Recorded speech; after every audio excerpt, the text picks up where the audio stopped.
Dan Cik akan terangkan tentang satu lagi bab, iaitu bab 9 dalam tingkatan 5, iaitu dasar luar Malaysia.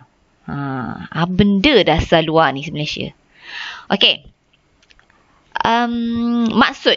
Okay, tengok baca maksud Dasar luar negara merupakan tindakan pihak kerajaan dalam menjalinkan hubungan dengan negara lain. Itulah maksudnya. Apa maksud dasar luar? Maksudnya bagaimana kita berkawan dengan negara-negara yang lain. Ada dua cara ataupun dua bentuk dasar luar ni. Satu dipanggil cara bilateral. Bilateral ni adalah hubungan one by one, satu dengan satu. Maksudnya satu negara dengan satu negara yang lain. Contohlah, hubungan Malaysia dengan Indonesia. Macam tu kan. Dan satu lagi bentuk bagaimana kita ini menjalankan dasar luar adalah dalam multilateral.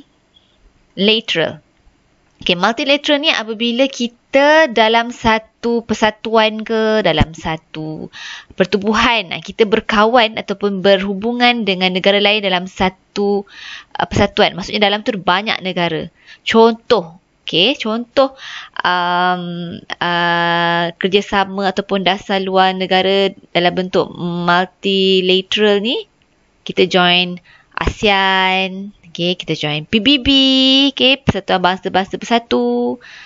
Itu bentuk bagaimana kita mengadakan hubungan dua hala antara satu negara dengan satu negara yang lain. Satu adalah hubungan antara satu lagi adalah dengan konsep multilateral, iaitu dalam satu persatuan ataupun satu pertubuhan. Kita kawan. Sebenarnya dasar luar ni, hubungan luar dengan negara lain bukan benda yang sangat asing sebenarnya. Benda ni dah berlaku, actually kalau di Malaysia lah, beratus-ratus tahun dah buat dah. Sebelum wujudnya Melaka, kita dah ada dah hubungan luar dengan kerajaan-kerajaan yang lain. Kita tengok kita tengok. Latar belakang. Hubungan luar sebelum Melaka. Ini sebelum Melaka wujud, sekitar abad bila tu? Paling awal masa tu dalam 424 Masihi. Kerajaan Pan-Pan. Kerajaan Pan-Pan ni adalah kerajaan yang terletak di Kelantan dan Terengganu. Area Kemaman macam itulah. Besut ke area Kemaman pula, Besut. Area situ. Pan-Pan. Dalam peta tu ditunjukkan area situlah. Hubungan paling awal lah kerajaan awal yang wujud di alam Melayu ni telah mengadakan hubungan dengan China. Kita tahu dah. Tamadun Cina antara tamadun yang terkenal. Tamadun Asia yang terkenal, dan paling awal yang kita ada hubungan adalah dengan China. China. Kita lagi sini Langkah Sukar. Langkah Sukar ni area dekat Kedah, Perlis. Sekitar 523 Masihi pun dah ada dah hubungan dengan negara China. Cih Tu dia direkodkan mengadakan hubungan dengan negara China sekitar tahun 608. 608 Masihi. Cih Tu ni sekarang ni di Kelantan. Cih Tu nama kalau awak ingat lagi lah masa awak form berapa kita belajar, form 2. Cih Tu nama hari ini adalah Tanah Merah. Siapa kampung Tanah Merah Kelantan tu? Dulu namanya Cih Tu. Ada kerajaan di Tanah Merah tu. Kerajaan ni pun dah banyak mengadakan, dah ada hubungan dengan kerajaan-kerajaan Cina. Ini sebenarnya awak dah belajar. Form tu kita tengok dah kita hubungan dengan siapa kan. Ini waktu zaman Melaka. Kesultanan Melaka, dia maklum memang kita banyak mengadakan hubungan dengan pelbagai kerajaan-kerajaan. Satunya sebab kita memang masyhur dengan pelabuhan Melaka, perdagangan. Jadi memang banyaklah negara ataupun kerajaan-kerajaan yang kita berhubung. Dalam ni dia bahagikan bentuk hubungan Kesultanan Melayu Melaka dengan pihak asing. Satu, kalau hubungan diplomatik, kita ada duta kita hantar ke China ada. Rukyu, Jepun. pun kita ada. Ke Siam, Makassar. Makassar ni ada seluasi Indonesia. Pasai, Turki. Okay, Turki pun kita ada hantar duta. Kita sampai pun di sana juga. Okay. Dan hubungan perdagangan, of course China, Hadramaut, Yaman, Pegu, Luzon, Gujarat, Coromandel, Bengal, Mesir, Parsi dan juga Turki. Okay, ini antara hubungan-hubungan yang kita dah ada. Sejak zaman Melaka lagi. Kalau tengok sini, kenapa Kesultanan Melaka amat mementingkan hubungan dua hala ni? Salah satu hubungan luar dia nak adalah satu menjamin kestabilan dan keselamatan kerajaan. Seperti kita sedia maklum, kita memang dinaungi oleh satu kerajaan besar, iaitu kerajaan China. China, kita memang hubungan rapat dengan China sampai China ada bagi apa? Payung emas. Mengiktiraf kita, Melaka, dan dia menjaga kita. Apabila kita ada hubungan luar dengan orang, dengan luar, satu-satunya adalah keselamatan kita terjamin lah. Dan kita memang menjalinkan hubungan dengan masa tu kuasa kuat lah China. Seorang lain tak takut untuk serang kita. Bila kita menjalinkan hubungan dengan China, banyak kerajaan-kerajaan kecil-kecil lain tak berani nak serang Melaka. Sebab tahu dah, ada balung jaga Melaka ni. Kedua, untuk menjamin kemakmuran Melaka dari segi hubungan perdagangan dengan negara lain. Of course lah, kenapa kita nak berhubung dengan negara lain? Satunya untuk menjaga hubungan perdagangan. Kalau kita bergaduh, tak ada apa-apa. Baik kita berkawan. Duit masuk kan, ada pertukaran barang, pertukaran budaya, banyak benefit sebenarnya. Mengekalkan penguasaan terhadap aktiviti perdagangan di Selat Melaka. Kita berkawan dengan orang lain sebab kita nak tahu, kita nak conquer Selat Melaka, maksud tu Kesultanan Melaka. Memperolehi perakuan tentang kedaulatan Melaka supaya orang tahu Melaka ni negara berdaulat, kerajaan berdaulat, jadi tidak mudah-mudahnya untuk untuk serang, untuk mempertikaikan Kesultanan Melaka. Membantu Melaka muncul sebagai pusat penyebaran Islam. Ini pun antara salah satunya lah. Ini adalah kepentingan hubungan luar Kesultanan Melaka waktu dulu. Kenapa dia banyak melakukan hubungan? Tapi mostly dalam konteks Melaka ni memang adalah faktor perdagangan lah. Itu antara main utama. Kita tengok pula zaman British. Zaman British, lain sikit zaman British, Hak Ehwal Negeri Melayu, NNS adalah negeri-negeri Selat, Sabah dan Sarawak dikawal oleh pejabat, typing error, tanah jajahan di London. Maksudnya di sini, urusan luar negara semua diuruskan oleh pegawai British. Kita sedia maklum, raja ketika itu dah tak ada kuasa, dah hanya berkuasa dua perkara sahaja, iaitu agama Islam dan juga adat resam. So lain daripada tu kita tak urus. Semua diuruskan oleh pihak British. Selepas kemerdekaan. Waktu zaman Tuan Abdul Rahman, hubungan luar kita bersifat pro-barat dan anti-komunis. Kenapa kita anti-komunis? Kalau anti-komunis, maksudnya kita tak sukalah China masa tu. Kita tak kawan pun dengan China sebab kita more tu kepada barat. Kita baru dimerdeka daripada pihak British. Jadi banyak yang tolong kita dapatkan kemerdekaan. Maksudnya kita dapat kemerdekaan pun dari dia. Jadi banyaklah zaman Tengku dia lebih kepada British lah. Dan masa tu pula kita ada masalah komunis yang berlaku. Dah merdeka pun komunis tak habis-habis. Sampai tahun 1969 baru habis komunis. Jadi menyebabkan kita dengan China memang tak rapat. Jadi kita mau tu pro barat. Tapi waktu zaman Tun Abdul Razak, tahun ni dah tahun 1970-an, dah lepas komunis dah surrender. Bila Tun Abdul Razak jadi PM, dia mulakan bentuk baru. Dia nak pro barat dah. Dia mulakan konsep bersikap berbaik dengan semua negara tanpa kira ideologi. Tak kisahlah awak nak komunis ke, awak monarki ke, awak demokrasi ke, tak kisah. Dasar dia adalah berbaik-baik untuk semua. Kita tak nak pilih geng. Macam tu. Itu Tun Abdul Razak. Masa inilah kita rapatkan semula hubungan dengan China. Tok Abdul Razak lah orang yang mengembalikan semula atau mula berkawan dengan berhubung dengan hubungan diplomatik dengan negara China. Okey, zaman Tun Abdul Razak. Okey, asas penggubalan dasar luar dan matlamat. Okey, dasar luar Malaysia. Okey, apa matlamat Malaysia menjalankan dasar luar? Sebab apa sebenarnya?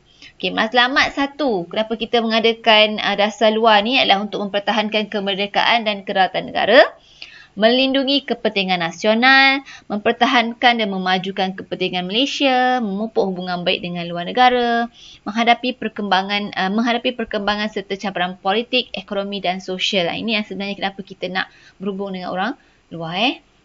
Kita pergi satu-satu. Okay, faktor. Bagaimana tercetusnya kita ni nak berhubung. Apa sebab kita ni berhubung dengan negara luar? Okay, satu adalah ikatan sejarah. Yang sejarahnya, kenapa kita berhubung dengan apa? Kita berhubung dengan negara Indonesia, kita berhubung dengan negara Singapura, dengan Brunei, okay, dengan siapa lagi? Dengan Thailand. Itu antara yang terdekat lah. Salah satu adalah sebab kita ada ikatan sejarah itu, budaya kita hampir sama. Budaya orang Asia. Dengan Jepun, dengan China. Okay, kebudayaan kita serupa. Okay, lebih kurang sama. Kenapa kita ada berhubung pula dari segi religion, dari segi agama? Okay, kenapa kita, ini adalah faktor kenapa kita berhubung dengan negara luar, sebab faktor agama. Kita agama Islam, jadi kita banyak berhubung dengan negara-negara yang beragama Islam. So, banyaklah negara-negara agama Islam di seluruh dunia ni kita ada hubungan. Dengan mana? Dengan Palestin, kita dengan Arab Saudi, sebab atas dasar agama itu sendiri. Okay, kalau agama Islam lah. Kalau untuk agama Buddha, of course lah kita kawan dengan negara-negara yang mengamalkan Buddha, faktor agama. Dan satu lagi adalah faktor kita ada penyertaan kita dalam pertubuhan-pertubuhan. Salah satunya adalah Commonwealth. Okay, negara-negara Commonwealth adalah negara-negara yang dijajah oleh British. Jadi bila dijajah British, kita ni memang lepas kita merdeka British, kita memang dah termasuk dalam Commonwealth ni. So ikatan sejarahnya, kita dah ada negara-negara, kita dah adalah negara di bawah jajahan British. Nak tak nak, apa-apa berlaku, kita memang dah berkawan dengan negara-negara yang dijajah oleh British yang lain. Okay, itu antaranya lah ikatan sejarah, sebab dah termaktub. Okay, keperluan nasional. Kenapa kita nak adakan dasar luar adalah sebab ada berlakunya keperluan dalam negara kita. Satunya keutamaan kepada kepentingan negara. Hubungan baik membolehkan Malaysia menjaga kebajikan rakyat Malaysia yang berada di luar, kepentingan ekonomi dan juga keamanan. Okey. Itu sebabnya kita kenapa dalam setiap negara di dunia ni kita ada duta kita. Okey. So duta tu lah yang akan jaga apa? Kepentingan rakyat kita. Kita ada duta di Australia, kita ada duta di Europe, kita ada duta di China. Setakat ni kita tak ada duta, ada 2 negara je. Okay, yang kita tidak ada hubungan diplomatik. Dulu 1, sekarang hanya 2. Okay. Iaitu satu yang memang kita tak pernah ada hubungan diplomatik ialah Israel. Sebab kita tidak menganggap dia sebagai sebuah negara.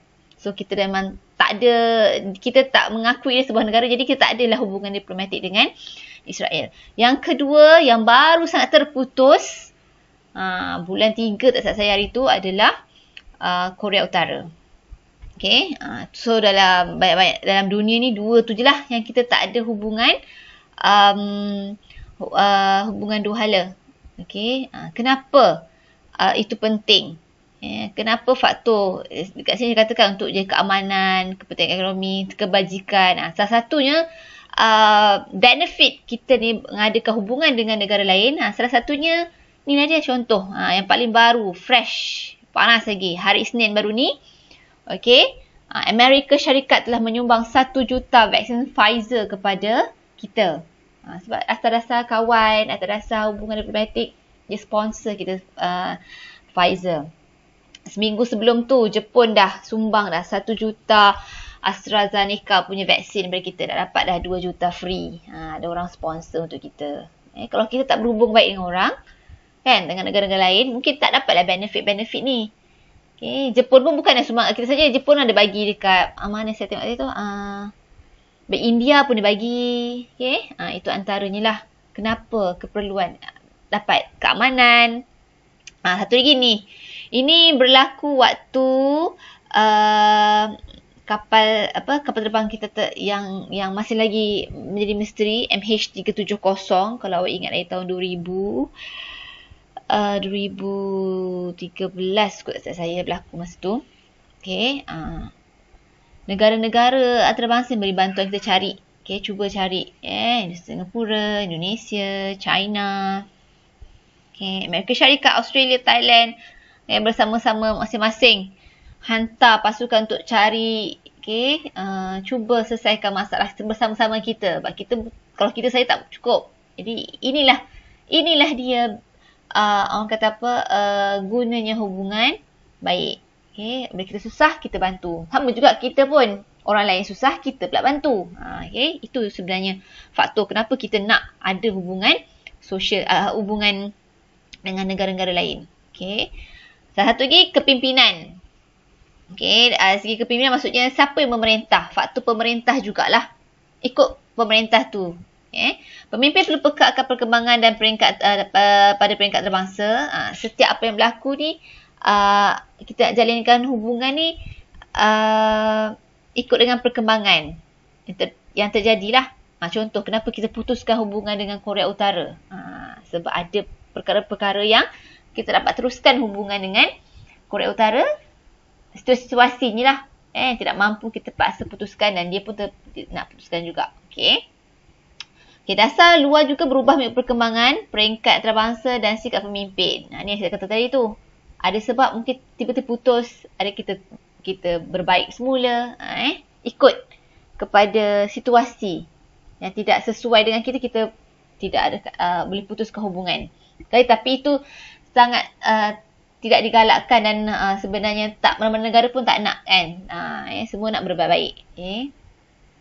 Contohnya, kalau atas dasar pemimpin, kita boleh tengok tadi saya terang tadi, Tengku Rahman, zaman Tengku Rahman dia more pro barat. So kawan dia hanya negara-negara yang apa? Yang pro barat lah. Tetapi bila zaman Tun Abdul Razak, dia tak nak lagi nak pro barat. Jadi dia lebih kepada apa? Berkawan dengan semua orang. So dia kawan lah dengan China. So hubungan kita lebih lagi apa? Lebih besar. Ikut pemimpin tu. Macam mana? Mungkin tukar pemimpin lain pula dia punya cara kan. Itu cara pemimpin yang adalah.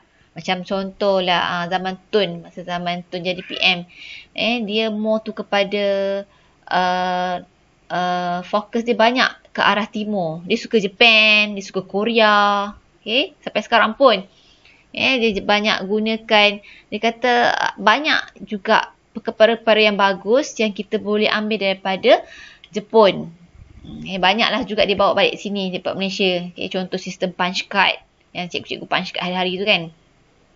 Kita itu daripada Jepun. Sistematik etika. Apa lagi? Kemas. Kita ada 5S. Susun, sisih. Itu pun budaya-budaya Cina, budaya-budaya Jepun yang kita bawa masuk. Itu antara yang kita nak lah. Yang pemimpin suka masa tu dan akhirnya menjadi ikutan. Kenapa kita berhubung dengan luar. Next. Kita tengok. Persekitaran luar. Dasar Malaysia berubah disesuaikan dengan perubahan yang berlaku peringkat antarabangsa. Saya terang dah. Perang pro barat selepas perang dingin berkecuali dan berbaik-baik dengan semua rakyat. Ikut persekitaran.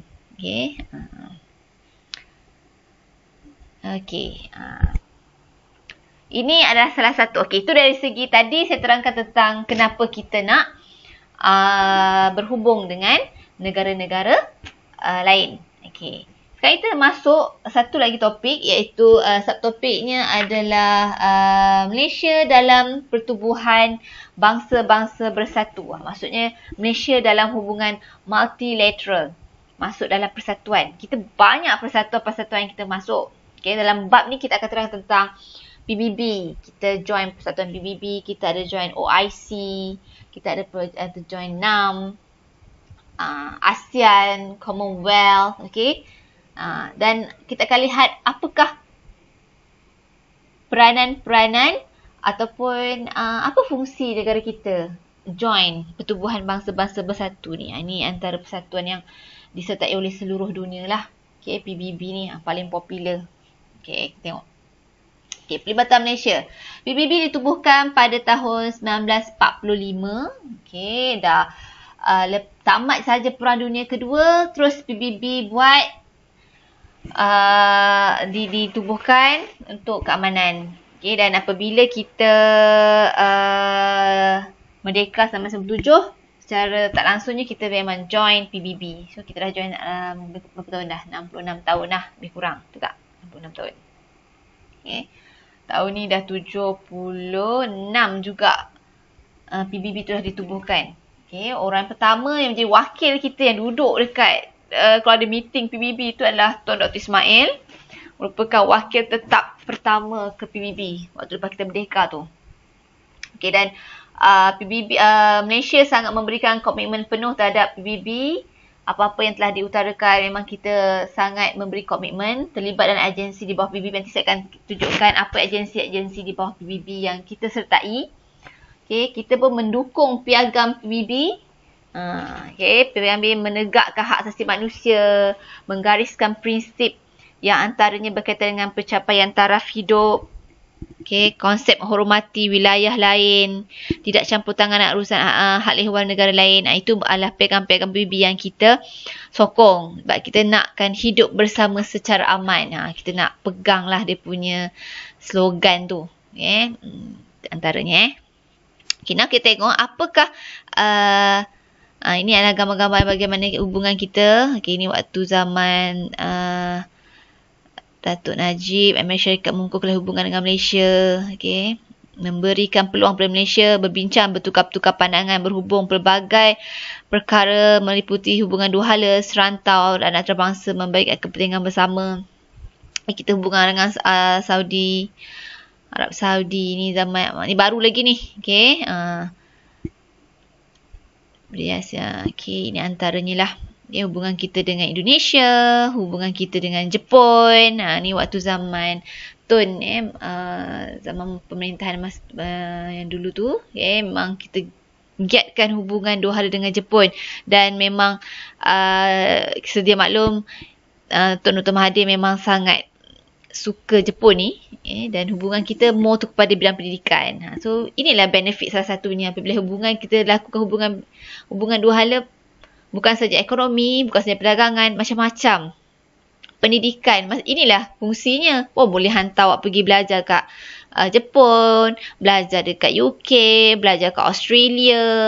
Kalau tak ada hubungan dua hala ni, tak ada urusan berbaik-baik ni, tak adalah awak dapat belajar ke luar negara tu. Inilah dia salah satu faktornya kenapa kita nak baik. Kita nakkan rakyat kita pun sama-sama maju macam orang lain juga. Belajar overseas, belajar ilmu-ilmu orang daripada negara-negara yang lain. Itu antaranya. Okay, kalau kita stop, rugilah sebenarnya kan. Tu kita sekarang ni berbaik-baik semua. Kalau kita tak kawan dengan orang, rugi. Kita yang rugi. Okay. Okay, ini antara badan-badan yang ada yang kita join. Okay, yang memang dalam PBB Malaysia antara yang paling committed lah. Banyak agensi-agensi di bawah di bawah PBB yang kita masuk, yang kita sertai. Salah satu dia UNESCO, iaitu United Nations Educational, Scientific and Cultural Organisation. Okay, apabila kita join UNESCO ni, apa benefit yang kita dapat? Kita salah satunya adalah banyak tempat-tempat di Malaysia telah diiktiraf sebagai tapak warisan dunia. Contohnya Gunung Mulu. Okey, Taman Kinabalu di inilah Kota Kinabalu di Gunung Kinabalu kita tu. Okey, dapat pada tahun 2000. Bandar Melaka pun telah diiktiraf oleh UNESCO sebagai bandar bersejarah atau bandar tapak warisan dunia. Okey, Georgetown di Penang, Lembah Lenggong, ni yang dekat area Lembah Bujang kan, tempat-tempat di area situ. Okey, pun dah diperakui. Okay, apa benefitnya kalau kita dah join UNESCO ni? Tempat-tempat ni kenapa? Okay. Benefitnya satu. Sekiranya berlakulah perang ke apa ke kawasan ini akan terpelihara, akan dijaga. Tidak boleh apa? Siapa yang memusnahkan kawasan-kawasan ni akan disaman lah. Lebih kurang macam tu lah. Okay, so kalau berlakulah kita tak nak tempat ni rosak. Okay, berlaku kerosakan. Itu mulanya UNESCO ni. Okay, bila kita dah diiktiraf sebagai ni, sekiranya na'udzubillah min zalik, tak nak lah ada kan. Maksudnya tapi apa-apa untuk menjamin keselamatan tempat-tempat bersejarah ni lah. Okay.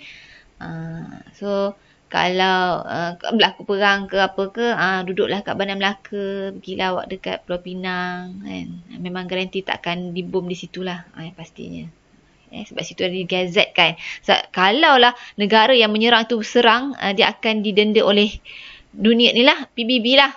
So diorang tak akan serang menyerang kawasan-kawasan ni. Itu tempat-tempat heritage. Begitulah kenapa kita join Okay, ni antara lainnya. Agensi saya banyak dan ini antaranya lah. Okay, satu adalah Food and Agriculture Organization of United Nations, bahagian makanan.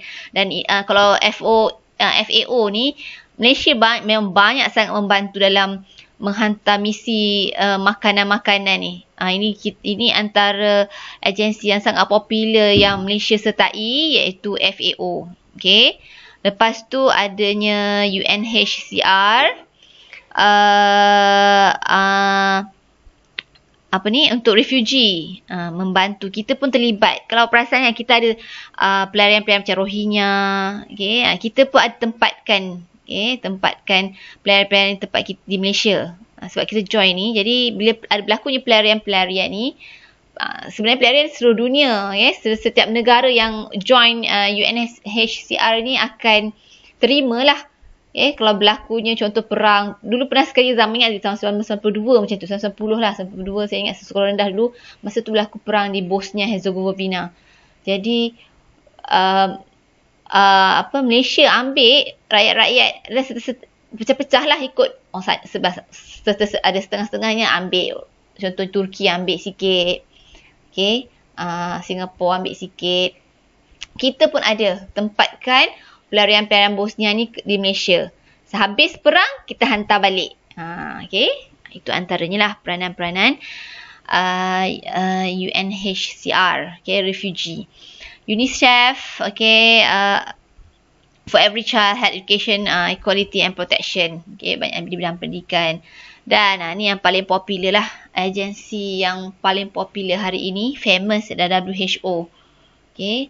Hari-hari kita dengar pasal WHO kan, sejak pandemik ni, COVID ni. Sebab inilah peranan dia. Okay, dia memberikan garis panduan yang kena ikut seluruh negara. Ikut macam tu. Contoh dia kata, okay, kuarantin mesti 14 hari. Semua ikut. Sebab kita nak seragamkan lah. Inilah peranan PBB ni. Okay, perlu memakai mask. Dia kata, okay. Perlu ambil vaksin. So vaksin pun perlu. Kalau nak selamat, vaksin adalah vaksin yang diperakui oleh WHO. Barulah negara-negara kalau boleh diperakui oleh WHO, vaksin kita maksudnya kalau pergi negara-negara lain pun selamat. Maksudnya tu kita guna Pfizer, kita kena guna AstraZeneca, and then yang bakal akan dia diterima WHO ialah Sinovac pun. Okay, antara kita ambil yang diperakui. Okay, bila diperakui, so valid lah benda tu. Kalau kita ambil nanti kalau tak kita tak boleh nak pergi negara-negara lain lepas-lepas ni lah. Okay, kalau tidak diperakui oleh WHO. Actually bukan macam-macam lah, banyak dalam WHO buat apa, terutama dalam bidang health lah. Okay, bidang kesihatan. Okey, ni antara lain. Okey, ini yang kita join misi pemerhati. Okay, Malaysia turut terlibat dalam pegawai pemerhati di bawah PBB antara menghadapi konflik seperti di Libya, Bosnia Herzegovina, yang saya kata tadi, Iraq, Kemboja, Libya, Kongo, Namibia, okey, Timor Leste. Pegawai-pegawai membantu pentadbiran dan pengurusan, memberikan latihan teknikal dan menjadi jurubahasa. Okey, ini antaranya lah yang kita pergi. Okay. pemerhati saja tertengok. Okay, kalau ada berlaku, kita akan bagi report lah. Okay, apa yang berlaku di sana, membantu pentadbiran kalau ada masalah yang berlaku. Lalu negara-negara dunia ketiga ni, negara-negara yang perkolakan, negara-negara miskin, ada masalah. Ni adalah ni satu lagi, ini antara misi pengaman. Malaysia memang sangat committed hantar misi-misi pengaman ni. Okay, Malaysia memberi sumbangan besar dalam menjayakan misi pengaman anjuran PBB. Memang every year kita akan hantar tentera kita. Okay, di negara berkonflik. Okay, disiplin dan kemampuan pasukan tentera Malaysia dalam menggalas tugas misi pengaman ini memang diakui PBB. Antara misi pengaman yang disertai oleh Malaysia termasuk di Kongo, Namibia, Somalia, Bosnia, Herzegovina, Cambodia, Timor Leste, Ethiopia, Lubnan. Tugas pasukan pengaman ini antaranya termasuk memastikan keselamatan penduduk, mengawasi gejatan senjata dalam perang, saudara dan mendaulatkan undang negara yang terlibat. Contohlah berlaku perang saudara antara mereka tu. Jadi kita akan tolong jaga keselamatan penduduk dia. Okay, tolong bantu kalau sekiranya bekalan air ke bekalan makanan. Itulah misi pengaman. Dia tak nak dia nakkan hak asasi kan? Tadi kan hak asasi rakyat itu terjamin. Nak bergaduh tapi yang lain jaga. Macam tu.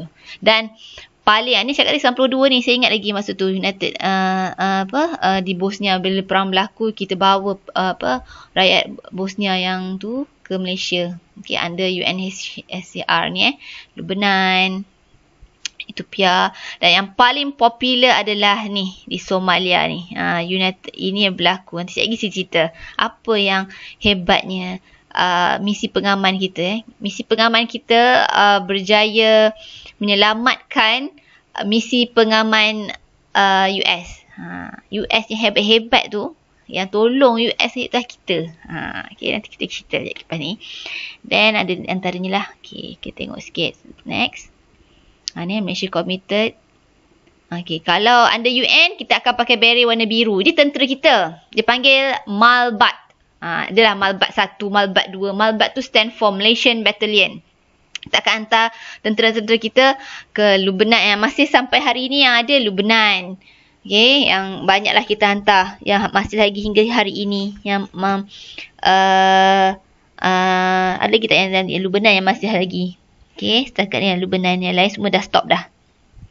Okay, kita hantar misi pengaman. Masih berlaku pergolakan di Lubnan dan kita hantarlah mereka-mereka ni ke Lubnan. Tentera-tentera kita.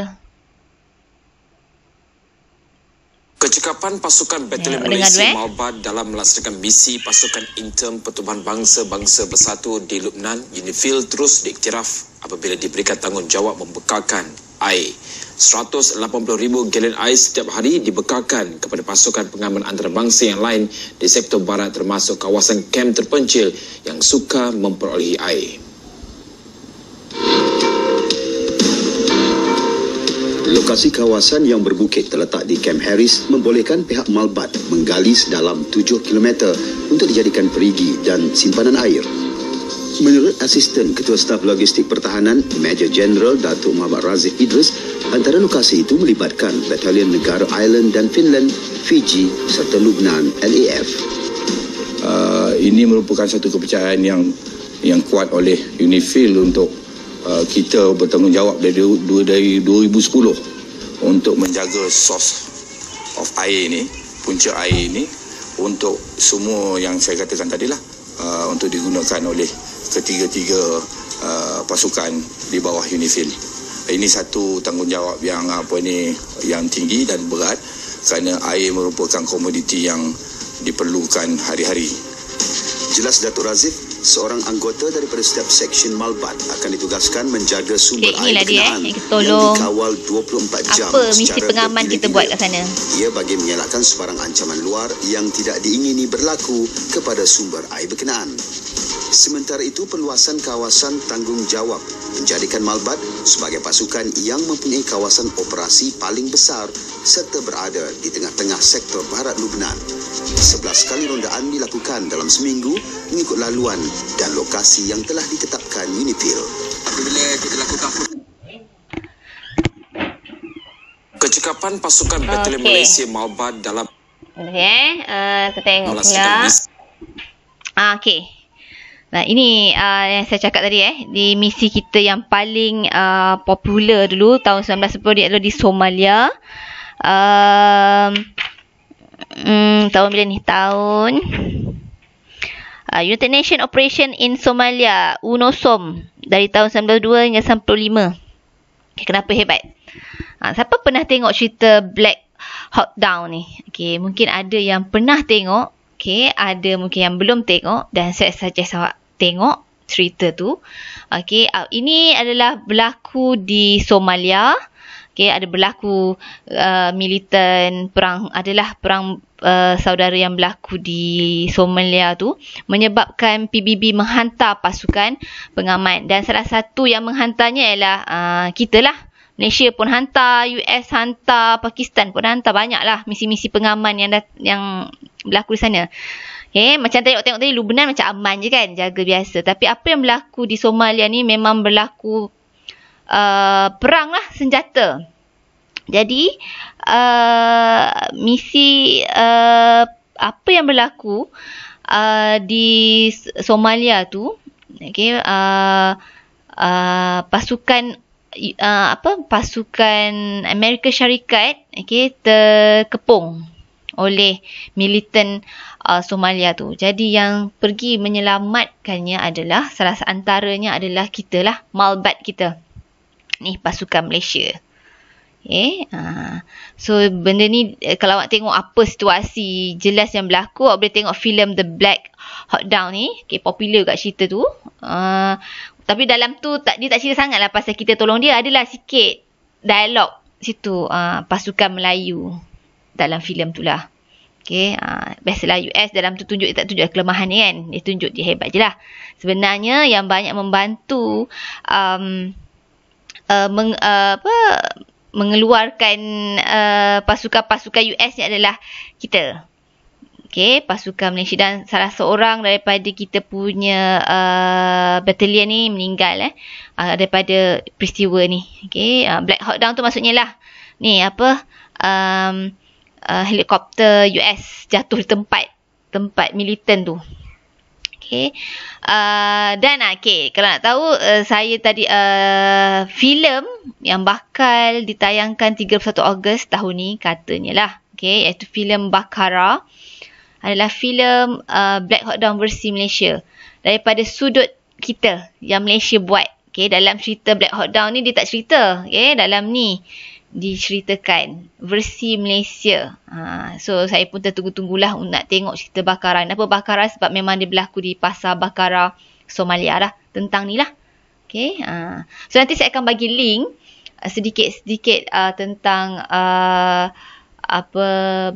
apa yang berlaku di Somalia ni, misi pengaman kita. Okay, misi pengaman kita di sana. Itu pengorbanan tentera-tentera kita yang kita hantar. Walaupun mungkinlah kat Malaysia, Alhamdulillah kita di Malaysia tak ada lah lagi cakap perang-perang tu. Tapi tentera-tentera kita sebenarnya dihantar tempat lain untuk menjaga keselamatan. Itu antara pengorbanan tentera-tentera kita ni untuk keamanan sejagat. Tu dia kata PBB memang tabik spring dengan kita punya tentera. Dah lama, daripada zaman dulu, memang sampai hari ni kita masih lagi memang antara orang yang banyak hantar tentera-tentera untuk misi pengaman ni. Dan yang ini diperakui kehebatan tentera kita lah waktu di Somalia tahun 1992 ni. So siapa yang belum tengok cerita Black Hawk Down, tengok. So awak tahu situasi dan awak tahulah kenapa adanya misi mengaman dekat sana. Okay, walaupun tak ada cerita tentang Malaysia sangat dalam cerita, tapi nak tunjukkannya lah. Dan nanti saya akan selitkan juga selingan YouTube di dalam Telegram tentang versi Malaysia. Okay, dan filem ni pun kita nanti kalau dah betul-betul dah tayang, rasanya KRU yang buat, tak silap saya lah pengarahnya. Dan cerita ini ada di bawah ATM. Hope-nya, tak tahulah penggambaran kira COVID mungkin akan ditangguh lah. Tapi kita adalah satu filem yang sejarah yang boleh ditayangkan. Selepas Pascal, ni cerita kedua Bakara. Okay. Pascal tentera laut kan. Ni kita tentera darat. Misi pengaman kita. Okay. Itu saja untuk hari ini yang saya terangkan. So kita sambung nanti dengan peranan Malaysia dalam pertubuhan-pertubuhan lain, iaitu Commonwealth, pertubuhan apa lagi? Pertubuhan OIC, NAM dan juga ASEAN. Okey, terima kasih. Itu sahaja untuk hari ini. Bye.